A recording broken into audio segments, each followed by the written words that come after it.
As a musician, Jack White has largely earned his stripes in the rock realm. He rose to acclaim in the 2000s as one half of the White Stripes, providing co-vocalist Meg White with some truly stellar guitar riffs that would lead the garage rock revival. Since the band broke up in 2011, White has continued to prove his chops within this realm, most recently reaffirming his penchant for rock and roll with his surprise album No Name earlier this year. White may be a rocker in his own discography, but his collaboration and production credits tell a different story.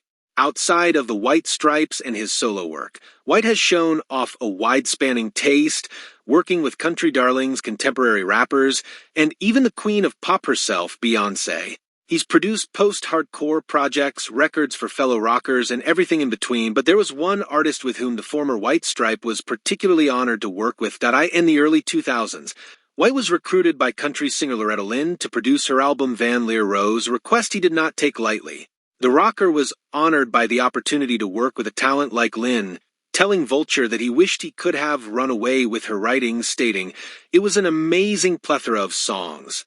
The whole thing was just a dream." It will come as no surprise, then, that White considers one of Lynn's tracks the best country song of all time. During an appearance on Dan Rather's The Big Interview, White picked out Lynn's 1966 song, Don't Come Home A-Drinkin' with Lovin' on Your Mind, as his pick for the best offering from the genre.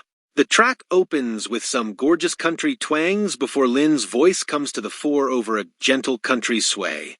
She directs her words towards an intoxicated partner who arrives home with lovin' on his mind, refuting his advances with more vexation in each new verse.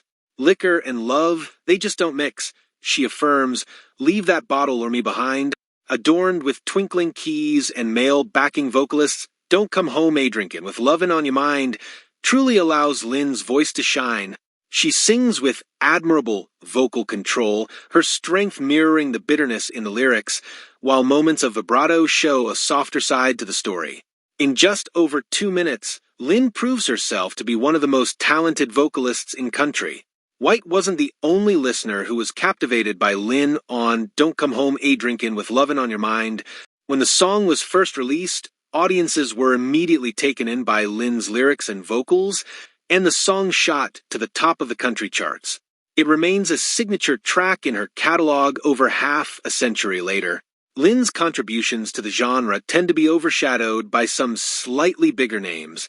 Lists of the greatest songs of all time usually credit the likes of Dolly Parton and Johnny Cash long before Lynn, but White saw and appreciated her talent both as a collaborator and as a listener. Don't Come Home A-Drinkin' with Lovin' on Your Mind is a fine contribution to the country genre, one more than worthy of climbing lists of the country greats.